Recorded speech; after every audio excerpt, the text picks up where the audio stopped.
Calurosa tarde típica de fin de año porteño, en un coqueto y bien decorado departamento de Belgrano. Estamos en la casa de Marta Rosenberg, feminista, psicóloga, activa participante de los encuentros nacionales de mujeres, que si no me equivoco ya va por el número 28 años consecutivos de que recorren todo el país. Marta es una de las figuras de esos encuentros. Bueno, Marta, gracias por recibirnos en tu casa y prestarte a esta entrevista para el ciclo Razones y Pasiones que vamos a editar a partir del año que viene por Barricada TV. Y tanto para comenzar, estamos en la semana en que se cumplen los 30 años de que el país regresó a la democracia liberal. Y en estos 30 años hay un cierto nivel de recuperación o ampliación de derechos. Especialmente, ¿cómo lo ves vos desde la perspectiva de los derechos de las mujeres? ¿Qué balance harías desde el punto de vista de los derechos de la mujer en estos 30 años? Bueno, hay un tema con la periodización, lo de los 30 años y lo de la recuperación de la democracia. Es verdad que hubo un corte muy brutal con el golpe militar del 76, pero lo que recuperamos no es tampoco lo que teníamos. Es decir, como que hay toda una historia con eso que a mí siempre me hace un poco de ruido, porque aparece como si lo que se fragmentó ahí hubiera sido una democracia extraordinaria. No, claro. Lo que pasa es que comparativamente con lo que vino... Claro, bueno. Entonces, la vuelta es la vuelta de la democracia, es decir, la vuelta de los mecanismos republicanos, constitucionales, de democracia representativa, Claro. de todo eso. El tema de los derechos de las mujeres es una lucha que viene desde antes de la fractura institucional de la dictadura. Ya se había iniciado, hay una larga tradición de lucha por los derechos de las mujeres en nuestro país desde comienzos del siglo XIX, del siglo XX. Del siglo XX, claro. Y efectivamente, en el momento en que se interrumpe el orden institucional, había ya un fuerte movimiento de la segunda ola, de lo que se llama la segunda ola del feminismo, a raíz de que a nivel internacional estaba muy en auge la cuestión de los derechos de las mujeres. Claro, recuerda que en los 70 nos había visitado aquella famosa feminista americana, no me acuerdo ahora el nombre, ¿no? Que hubo una serie de actos acá en la capital. Bueno, sí, yo no sé quién era. Bueno, hubo, además de visitas, hubo producción, intercambios, es decir, no es que empezó el movimiento feminista o el movimiento por los derechos de las mujeres a partir de la vuelta del orden institucional. Y efectivamente en ese momento sí lo que ocurre es que hay una especie de oportunidad política de instaurar ciertas cosas que eran reivindicaciones, que además no eran solamente feministas, porque por ejemplo la ley de divorcio, claro, no era una reivindicación puramente feminista, aunque sí era impulsada por el movimiento de mujeres y feministas, pero era una reivindicación de toda la sociedad, porque había situaciones muy enojosas, Claro, y muy conflictivas, claro, a nivel social. Entonces, sí, hubo muchos avances que el restablecimiento del orden institucional favoreció y permitió cristalizar. En estos años también, como hablamos de 30 años, también tenemos el intervalo del auge de las políticas neoliberales, que fueron una conjunción muy curiosa de la expansión y el aumento de los derechos a nivel papel, digamos, a nivel de los derechos formales, y una penuria espantosa a nivel del ejercicio de la realidad social, ¿no? de los derechos en la realidad social, una restricción muy grande de derechos básicos fundamentales. Vos te referís a todos los 90, la regresión de los 90. Toda la retracción de los servicios de salud, de educación, de la cuestión del empleo, la precarización, la expulsión de grandes sectores de trabajadores y trabajadoras del espacio del mercado laboral. Sí, incluso en esta situación actual, la salud, la educación y no se han recuperado, e incluso la precarización aumentó, ¿no?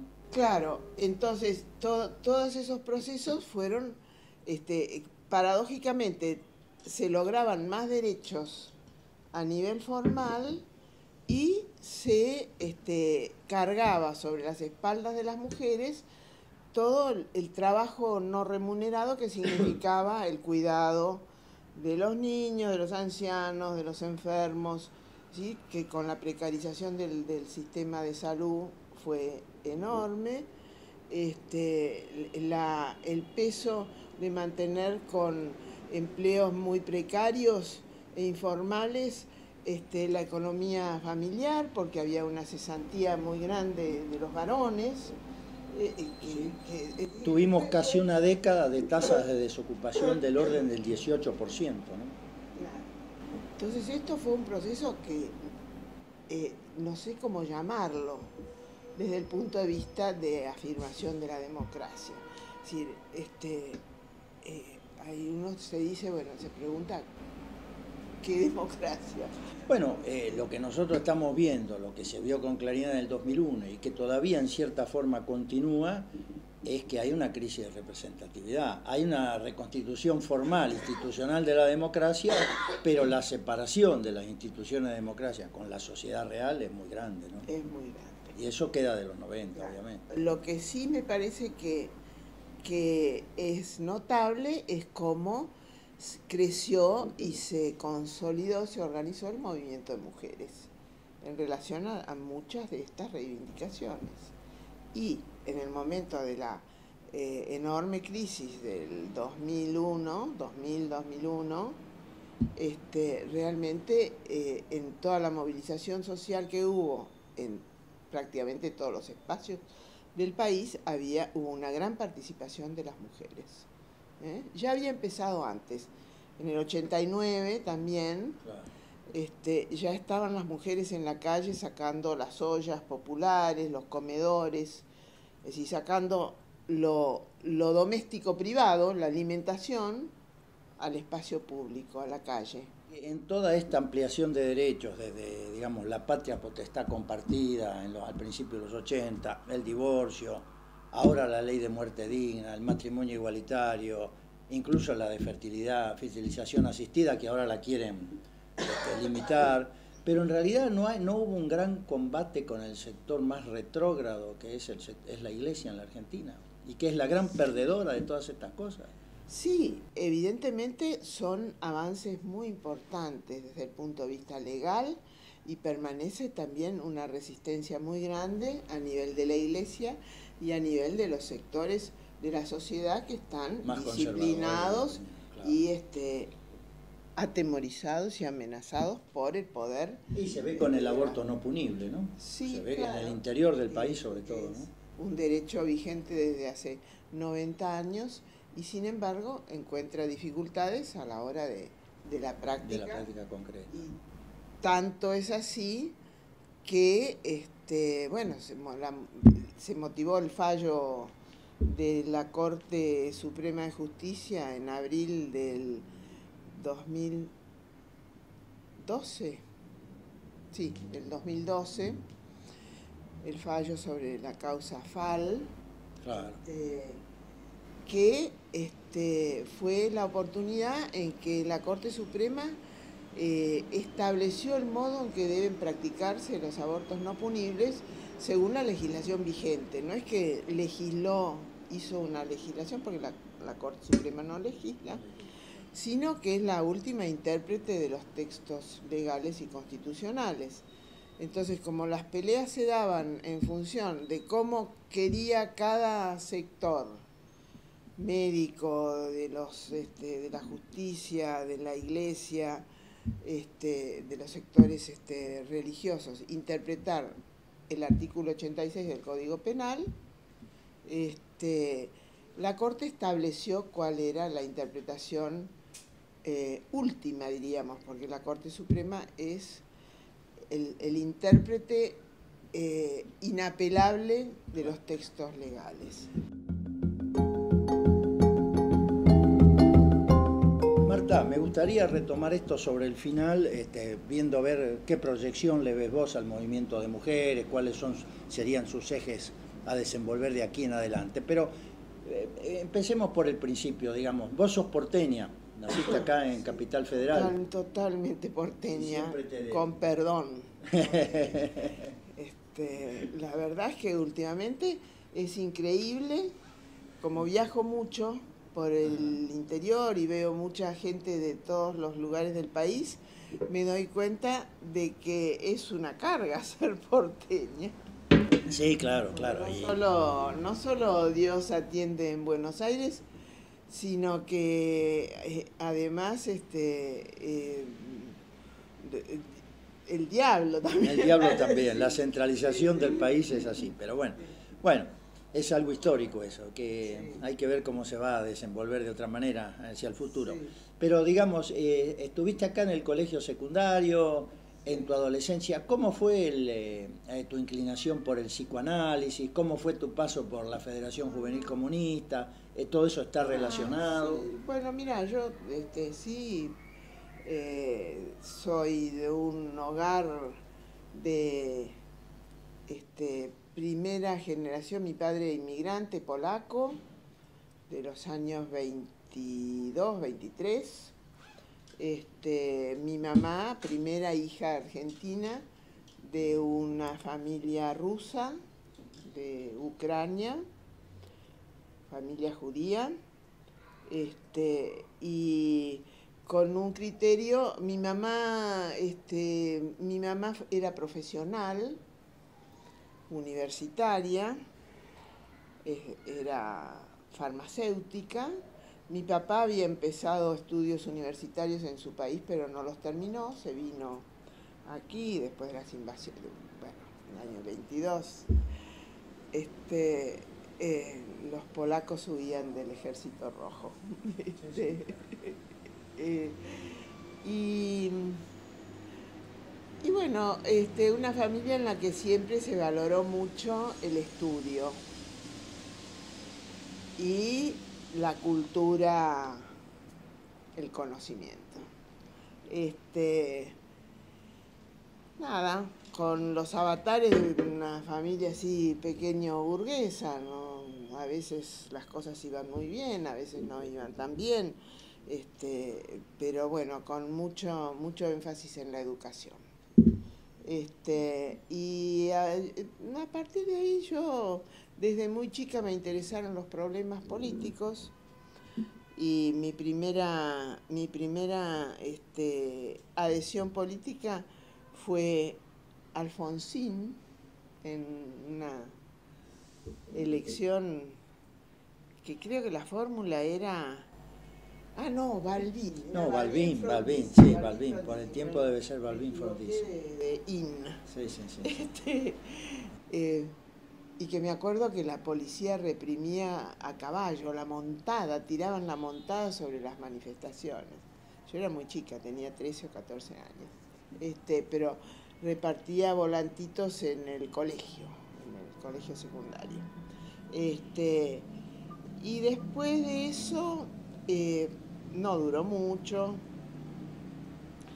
Yo entré muy joven en la facultad de medicina, entré a los 16 años. Uh-huh. Y ahí militaba en el Centro Universitario de Medicina, CUM se llamaba, que era el centro universitario no afiliado a la CGU, a la Confederación General Universitaria. Yo era antiperonista y militaba en esos centros que eran los centros agrupados en la FUBA en ese momento, la Federación Universitaria de Buenos Aires, que era reformista, y bueno, militando ahí fue que entré también en contacto con los compañeros de la Federación Juvenil Comunista, pero sobre todo entré en contacto con gente del Partido Comunista que trabajaba en la cultura, con Héctor Agosti, con Juan Carlos Portantiero, Juan Gelman, ¿no? Juan y Juan Carlos Portantiero, eran más de nuestra generación, pero había toda una actividad cultural en la que yo me sentía muy vinculada y empecé a activar. El activismo en la facultad me resultaba insoportable por el sectarismo que había, el culto a la personalidad. Algo que se repite a través de los tiempos, ¿no? Sí, y de los partidos. No solo en el Partido Comunista existe eso. Bueno, yo entré por ahí, por mi militancia universitaria, mis inquietudes culturales, mucha lectura, y bueno, estuve ahí un tiempo hasta que realmente me resultaba inaceptable una serie de cuestiones políticas como se daban en la Federación Juvenil Comunista, y en el año 60, debe haber sido 62, 63, nos fuimos con mi marido en ese momento, Antonio Caparrós, nos fuimos de la FEDE, más convocados por toda la reciente revolución cubana, y por el planteo de un tipo de revolución más horizontal, más activa y eventualmente con una crítica muy fuerte de las políticas de alianza con la Unión Soviética. Claro. Ahora, me gustaría retomar eso porque después a través de tu relación, bueno, tu pareja con Caparrós, el Che los invita a Cuba, pero antes de eso, tu inclinación por la psicología, ¿vos formás parte de una generación que vino después del grupo de Mari Langer o cómo es eso? Después no, simultáneamente. Yo me recibí de médica, yo tuve mis 2 hijos durante mi carrera, es decir, cursé hasta tercer año regularmente y en tercer año me casé con Antonio, tuvimos, al poco tiempo tuvimos a nuestro hijo mayor, y después yo interrumpí la carrera ahí, y en un principio no había pensado en dedicarme al psicoanálisis, incluso mis estudios de posgrado, ya metida para el lado de la psicología y la psiquiatría, no fueron por el lado del psicoanálisis, sino por el lado de un psicoanálisis un poco, digamos que no era el dominante, no era el hegemónico aquí, representado por la Asociación Psicoanalítica Argentina. Claro. de la que siempre fui muy crítica. Yo estudié con Telma Reca, que era una psiquiatra, médica psiquiatra y psicoanalista, porque también era psicoanalista, pero de una orientación completamente distinta de la orientación kleiniana que predominaba aquí en la APA, a la que pertenecían todos los que después armaron en el año, creo que fue 70, el CISMA. Claro, que fue una plataforma internacional, ¿no? Sí, sí. ¿Y cuáles eran los ejes de cuestionamiento de la plataforma? ¿Eran institucionales, profesionales, políticos? Era de todo un poco. En ese momento nosotros teníamos un grupo de poquita gente, muy chiquito, de gente joven, que estábamos en formación, no en la APA, sino en una formación paralela que en ese momento era muy común, porque era muy difícil entrar a la APA y muy caro, que hacíamos grupos de estudio por la libre, diríamos ahora. Autogestionados, se diría. Sí, autogestionados o hetero. Había profesores de muy gran nivel que tenían sus grupos privados. Muchos eran profesores también de la APA. Y hacíamos una formación muy, muy rigurosa, pero fuera de la institución.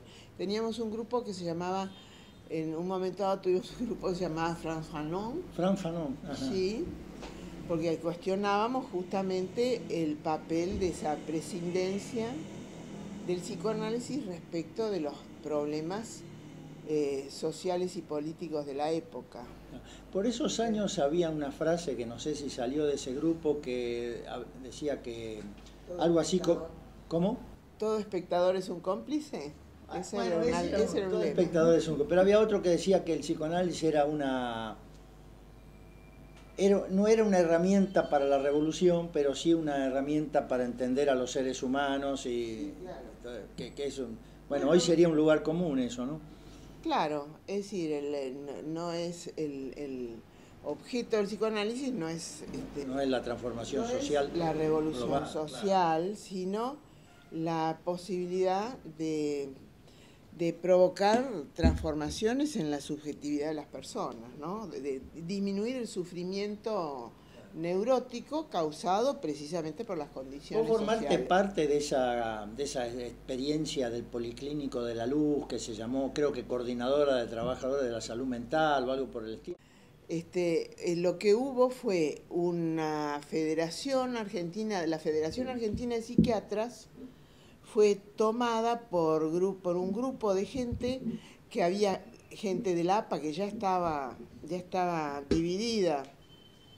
Ahí sí estuvo Mimi Langer, Enrique Rodríguez, Diego García Reynoso, Gilú García Reynoso, Armando Bauleo. Estuvo una serie de gente que se fue de la APA del grupo Plataforma, se integró en esta organización que era una organización gremial, se llamaba la Gremial de Psiquiatras, y que trabajábamos muchos de nosotros en la CGT de los argentinos, en Paseo Colón. Y sí, teníamos ahí la Comisión de Salud Mental y éramos trabajadores de la salud. ¿Cómo fue esa experiencia? Porque yo participé activamente en la CGT de los argentinos, obviamente en otro ámbito, ¿no? Claro. Pero ¿cómo fue esa experiencia de ustedes ahí adentro? Mirá, fue una experiencia muy interesante. Desde el 67 o 68 sí, se formó esa comisión. Trabajábamos... en ese momento nosotros hicimos una comisión de trabajo institucional, porque estaba ¿cómo se llama? La obra social. La obra social, no me salía, la obra social de la gráfica. Hicimos un trabajo, un equipo, hicimos un trabajo en la obra social de la gráfica, un trabajo institucional, de salud mental.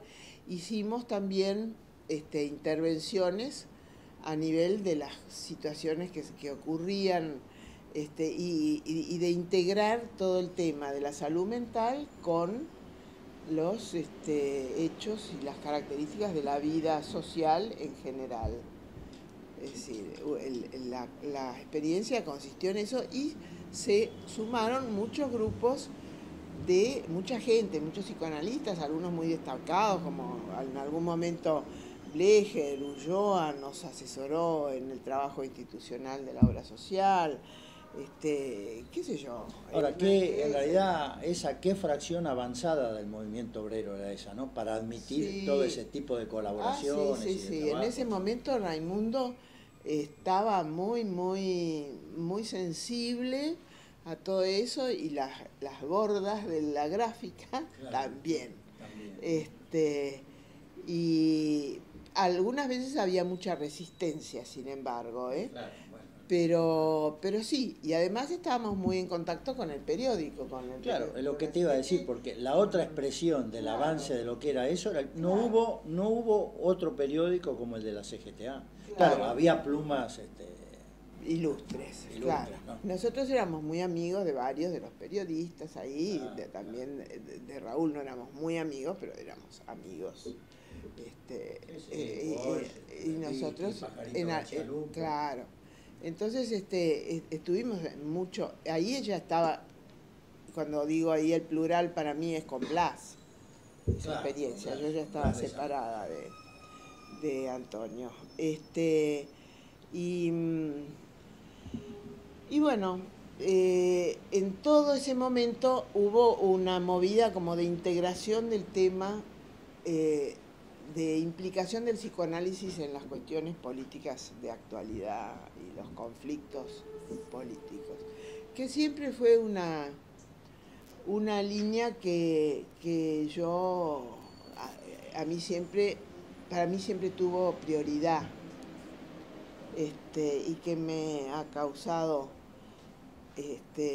situaciones que, bueno, son bastante como tipo sarmientino, digamos, yo, en el sentido de que política para los psicoanalistas y psicoanalista para los políticos, es decir, que se chocan y se... Hablando de eso de choques y rechazos, ¿cómo viviste en aquellos años esa suerte de rechazo del marxismo soviético a lo que tenía que ver con el psicoanálisis, con todas esas cosas?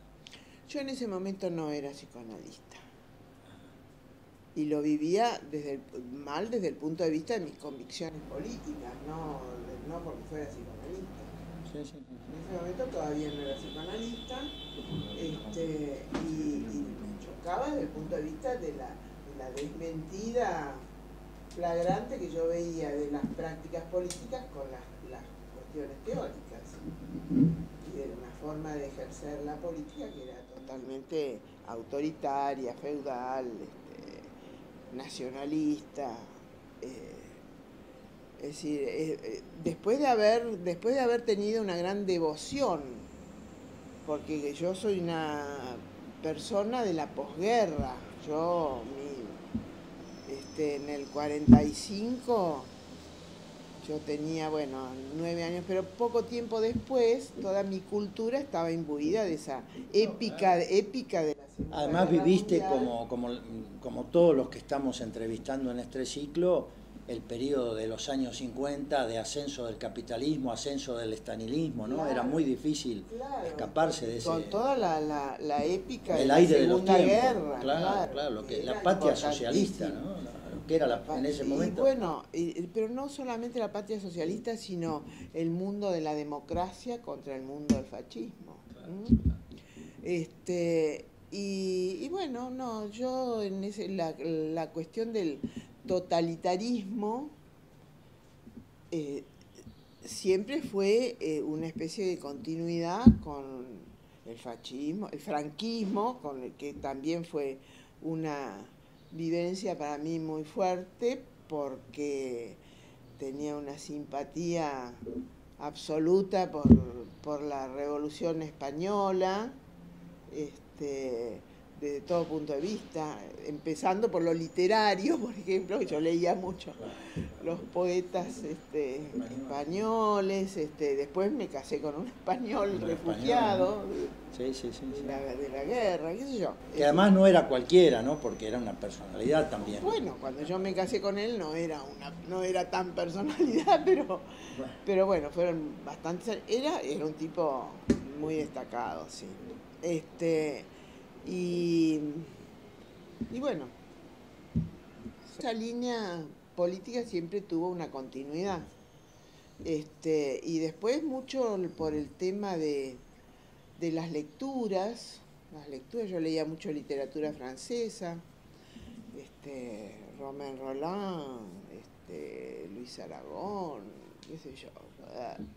Realmente, bueno, es como me fui formando, claro. ¿Y cómo viviste cómo ves desde ahora todas estas relaciones contradictorias entre psicología y feminismo, entre marxismo y la psicología, incluso entre feminismo y marxismo, ¿no? Son relaciones difíciles. Son relaciones difíciles y son nudos, son lugares de intersección y de charnela. Lo que es como, para mí es como el desafío de articular, intersectar y no perder la riqueza de los lugares en donde hay campos que no son pertinentes, digamos. No vas a analizar a una persona desde el marxismo. Claro. Pero, sí, no es nada conveniente, además. Pero sí el fundamento del marxismo, de las relaciones sociales, de las formas de encubrimiento, de fetichismo, de qué sé yo, de cosificación de las relaciones de las personas, todo eso es decir, para mí siempre ha sido el tema es mantener la articulación, no el rechazo o la totalización de un tipo de legalidad que es pertinente en un campo y que no da cuenta de todos los fenómenos de los que tenemos que dar cuenta. Entonces, bueno, ahí eso por un lado da mucho trabajo porque no es fácil la articulación, además y como en todos lados se desarrollan tendencias totalitarias en todos los campos del conocimiento y de la política, ¿no? Es decir, hay totalitarismo marxista, hay totalitarismo psicoanalítico, hay totalitarismo... Sí. Tal vez es una de las principales batallas que tendríamos que dar para poder avanzar hacia otras. Para mí eso es como mi cuco, es el totalitarismo en cualquiera de sus expresiones. Sí. Marta, hay una cuestión que me interesa mucho y que es tu experiencia a mediados de los 60 o algo más, me parece, en Cuba. En los años 62-64 hubo un gran debate económico en Cuba que los especialistas dicen que fue los debates más importantes después de los 3 primeros congresos de la Internacional Comunista en la época de Lenin, Trotsky, ¿no? Y ese gran debate fue promocionado por el Che y uno de los ejes de esos debates fue el tema de los incentivos morales y incentivos materiales, ¿no? Creo que a propósito de eso, ustedes fueron invitados por el Che a Cuba. ¿Cómo es esa historia? Bueno, esa historia es que Antonio Caparrós escribió un artículo a propósito de ese debate, escribió un artículo sobre los incentivos morales y los incentivos materiales, yo no me acuerdo, lo tendría que buscar, porque es un artículo muy bueno, muy interesante, posiblemente lo tenga. Y al Che le gustó mucho el artículo, entonces lo invitó a ir a Cuba a hacer un trabajo. Y hacer un trabajo de campo en en el campo productivo, en un espacio, no sé si había alguna industria, la verdad que no. Debía haber industria, la industria tabacalera o del azúcar, claro. Bueno, pero él quería trabajo de campo en el espacio industrial, la producción. Y entonces estuvimos bastante tiempo. Viste que los trámites y las cuestiones, las gestiones en Cuba duraban y más en aquella años. Bueno, nosotros armamos un equipo, lo armó Antonio, digo nosotros porque yo estaba en el equipo, pero lo armó Antonio. Es decir, pero fuiste 2 veces, ¿no? No, una vez. Yo fui una sola vez. No, él fue después, pero yo fui la primera vez que fuimos, en el 67, a principios, creo que fue enero del 67. Él armó un equipo, él era profesor en la facultad, profesor de Psicología General, en la Facultad de Psicología, y armó un equipo con gente de sus ayudantes, gente de su cátedra, para hacer un trabajo de psicología institucional en Cuba. Y trabajamos mucho, lo preparamos mucho, con asesoramiento de Fernando Ulloa. Alguna vez también hablamos con Blecher, con León Blecher. ¿León? Ahora dudo que fuera León. No me acuerdo. ¿Cómo? No, Mario es economista. No, Blecher, Leopoldo es el hijo de Blecher. Bueno, no importa, Blecher, el psicoanalista, que era un destacado psicoanalista, también profesor de la facultad, y armamos un equipo, con un plan, con un proyecto preciso de intervención en un espacio de producción. Pero tardó tanto todo en gestionarse, la parte burocrática de la invitación y el envío de los pasajes y todo eso. Me imagino que en esa época el viaje a Cuba era un periplo por el mundo antes de llegar a La Habana. De aquí fui a Praga, y en Praga estuvimos no sé cuánto tiempo esperando hasta llegar a España, y en España no sé cuánto tiempo hasta llegar de ahí fuimos creo que a las Islas Azores, en avión a Hélice. Entonces, sí, fue un viajón. Y además con incertidumbre permanente, porque nunca sabías si ibas a salir de ese lugar. Era realmente muy difícil. Pero bueno, el problema fue que en ese ínterin el Che se fue de Cuba. O sea, él dejó la invitación. Cuando se concreta el viaje, él invitó desde el Ministerio de Economía. Cuando se concreta la invitación, él ya se había ido, porque tardó meses, casi un año. ¿En esa época ya estaría en Angola o ya en Bolivia? No, en Angola. En Angola, ya estaba en Angola. Pero nadie sabía dónde estaba. Nadie sabía dónde estaba. Hay un libro que son el diario de él, que se llama El año que estuvimos en ninguna parte. Sí, sí. Entonces, cuando llegamos a Cuba, finalmente, nadie sabía a qué íbamos, ni le interesaba. Estaban como cerrando las cosas que había dejado el Che colgadas. Bueno, nos tuvieron varios días maravillosos encerrados en el Hotel Nacional, tomando mojitos y comiendo langosta. Son los mejores mojitos de La Habana, ¿no? Que estaba vedada la langosta, pero nos daban langosta a nosotros. Pero bueno. No, digamos que para que no los conocen, el Hotel Nacional es el viejo hotel de la mafia norteamericana en Cuba, que es un hotel colonial muy lindo, realmente precioso. Que tiene una escalera que no va a ninguna parte. No, ese es el Habana Libre, el que tiene la escalera que no va a ninguna parte. ¿El Habana Libre? Sí. Pero el Habana Libre es más moderno, ¿no? Sí, sí, sí. Pero es más estilo Hollywood. El Habana Libre tiene la escalera esa que es para sacarse las fotos de los casamientos. Ah, mira, yo estuve ahí, bueno, yo no me casé ahí. Sí, incluso yo vi ahí, después estuvimos en La Habana Libre y yo vi gente sacándose fotos en la es como la escalera de las películas de Hollywood. El Nacional es un hotel de estilo colonial muy lindo, realmente.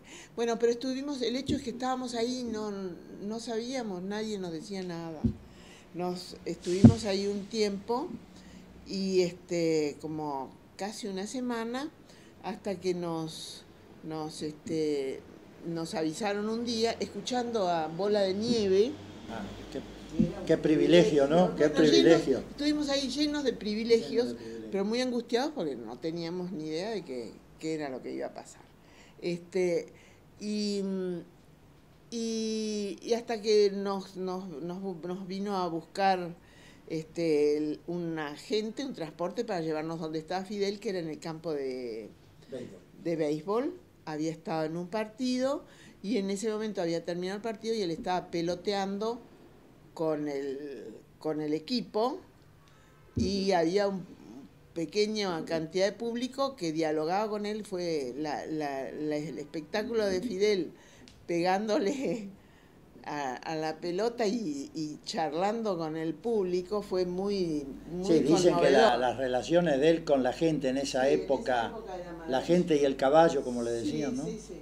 Y le decían, lo criticaban, decían, le diste mal, chico, esa fue, no, bueno, vimos ese espectáculo y después de eso Fidel nos encontró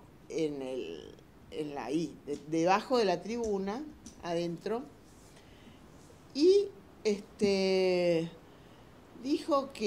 nos dijo que, bueno, que habían cambiado de opinión, que yo no me acuerdo exactamente de qué manera lo dijo, pero hay algo que sí me acuerdo, que era que la propuesta que había cambiado, la propuesta de trabajo había cambiado, y que en realidad lo que quería era que trabajáramos sobre el homosexualismo, chicos, que es un problema muy grande en este país. Esa era la época de la reclusión en la isla de los en la isla de Los Pinos, ¿no? La isla de Pinos, sí. Cosa que para hacerla corta, no aceptamos. Le dijimos que veníamos con un trabajo preparado y que queríamos ponerlo en práctica, y que además era un tema sobre el que no había... ¿Y ustedes sacaron alguna conclusión de por qué? Sí, hay un trabajo escrito. ¿Ah, sí? ¿Y cuál es? Hay un informe del trabajo. Finalmente arreglamos, después de varias conversaciones, con el ministro de Educación de ese momento, que se llamaba José Luis Llanusa, que era un tipo excelente, y después de varias conversaciones, lo que convinimos es que entonces íbamos a trabajar en la institución de preparación de los maestros, que era un gran desafío de la alfabetización en Cuba, y que estaba organizado de una manera muy, muy curiosa. Con el primer año se hacía en el campamento de la Sierra Maestra. Esa foto que yo les mostré es en ese lugar, en la Sierra Maestra, el campamento del Che. Había un campamento donde subían los chicos de 14 años a hacer el primer año de magisterio, con unas ideas acerca del magisterio extraordinarias, maravillosas y heroicas, como proponía el lugar. Y, por ejemplo, a mí un chico me dijo un día que él estudiaba magisterio porque quería ir a alfabetizar a Vietnam. Y entonces yo le pregunté si sabía en qué idioma hablaban en Vietnam. Dijo, ¿cómo? Y no hablan como nosotros. Claro, era la voluntad de la revolución, ¿no? Sí. Bueno, todo fue muy conmovedor y muy duro porque era época de lluvias, era julio, época de lluvias. ¿Eso era en la sierra, arriba en la sierra? Arriba, 1800 metros, un barrial, unos camiones soviéticos que iban por caminos hacía 45 grados, que estabas agarrado de de la baranda adelante y te iba para atrás y no Y sabía. escúchame, para cerrar este punto, vos me decías que hay un informe de la situación. ¿Y qué conclusión tenía? ¿Por No, qué era el después cambio? después había otra parte que se hacía en el Escambray, que era un viejo hospital de tuberculosos que habían reciclado como escuela para maestros, y los maestros ahí, los alumnos del magisterio ahí participaban en la cosecha de café. Y después el último ciclo era en Varadero, en donde habían hecho en casas expropiadas, muy lujosas, que había en Varadero, habían hecho como pequeñas comunidades de alumnos que se mantenían con un tutor o una tutora y hacían toda su práctica docente en las escuelas vecinas, qué sé yo. Y mira, las conclusiones eran que había muchas cuestiones problemáticas. Fue un trabajo de un mes, tampoco fue muy exhaustivo, pero había muchas cuestiones problemáticas muy fuera de la realidad de lo que era el trabajo en la isla, con los chicos de la isla. Había un programa muy, te diría yo, muy ideológico y poco centrado en las cuestiones más técnicas de la pedagogía, las herramientas necesarias para... Estaban formando una primera generación de maestros revolucionarios. Y bueno, yo no me acuerdo ya ahora mucho. Lo que sí me acuerdo es que finalmente no hubo, por lo menos nunca comunicaron nada de lo que ese informe proponía, como que hubieran tomado algo del informe. No sabemos qué pasó. Claro. Yo personalmente no sé qué pasó. A lo mejor alguna otra persona de las que estuvo ahí lo sabe. Creo que Antonio tampoco lo sabía. Él pensaba que lo habían... No, mi impresión política general, conociendo el proceso, es que la salida del Che de Cuba implica también un cambio en la relación de política interna y un mayor peso del comunismo soviético, que no estaba interesado en el debate de incentivos morales, materiales, no estaba interesado para nada en ese debate, incluso no estaba de acuerdo. Claro, no estaba de acuerdo, exactamente. Te comprometo que si algún día lográs encontrar el trabajo de Caparrós, me reserves una copia. Marta, se nos va acabando el tiempo, tenemos el tiempo acotado, ¿no? Volvamos entonces al presente. Estás trabajando mucho en relación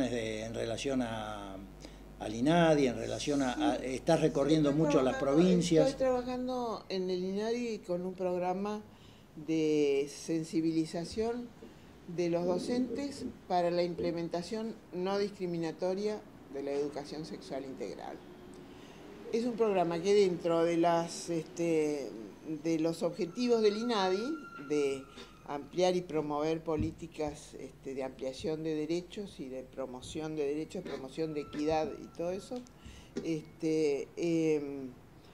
está enfocado específicamente hacia la educación sexual integral, porque es un lugar en donde hay un riesgo cierto de que se reproduzcan las pautas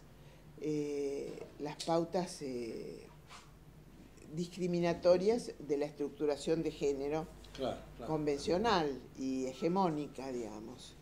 Entonces, está en sinergia importante con el Programa Nacional de Educación Sexual Integral, porque es muy bueno y que tiene también un énfasis muy importante en la transformación de todas las discriminaciones tradicionales. Claro. ¿Quién era? Wilhelm Reich, el que decía que la primera etapa de la revolución social es la revolución sexual. ¿Puede ser que él decía algo por el estilo? Yo no sé si es la primera etapa, pero que es una etapa totalmente ineludible, estoy segura. Es decir, que no hay posibilidad de revolución social si no hay revolución de género. Yo digo de género porque es de relaciones sociales, de sexualidad, digamos, ¿no? Y la reformulación de las categorías que segmentan y fragmentan los espacios de igualdad democrática, igualdad de derechos para todo el mundo a causa de sus prácticas sexuales. Tenemos que ir terminando, Marta, tenemos muy acotado el tiempo. ¿Cómo ves entonces las perspectivas de los derechos de la mujer, la lucha, los problemas de género de aquí en las condiciones actuales y para adelante? Mira, me parece que es algo que ha tomado mucha densidad política, que está en la agenda política, y que está en la agenda política porque hay un sujeto que lo pelea, y que hay diversas formas de encarar la ampliación de los derechos que muchas veces transitan por caminos de la división tradicional de los géneros, afianzando a las mujeres en su papel materno, por ejemplo, como es la asignación universal por hijo,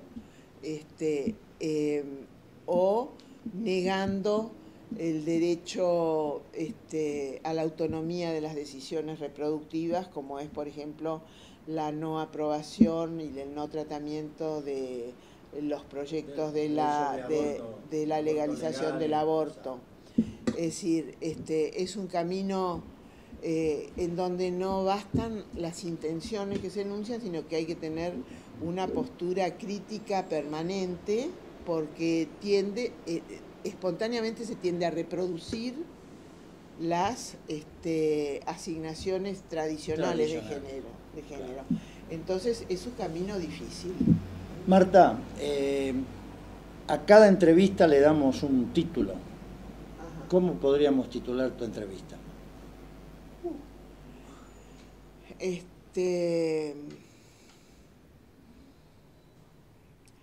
Manteniendo el nudo activo, digamos, ese nudo que decía antes.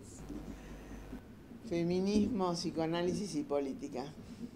Bueno, Marta Rosenberg, muchas gracias por recibirnos en tu casa y por la atención que nos has brindado y el tiempo que nos dedicaste. ¿Sí? Gracias a usted.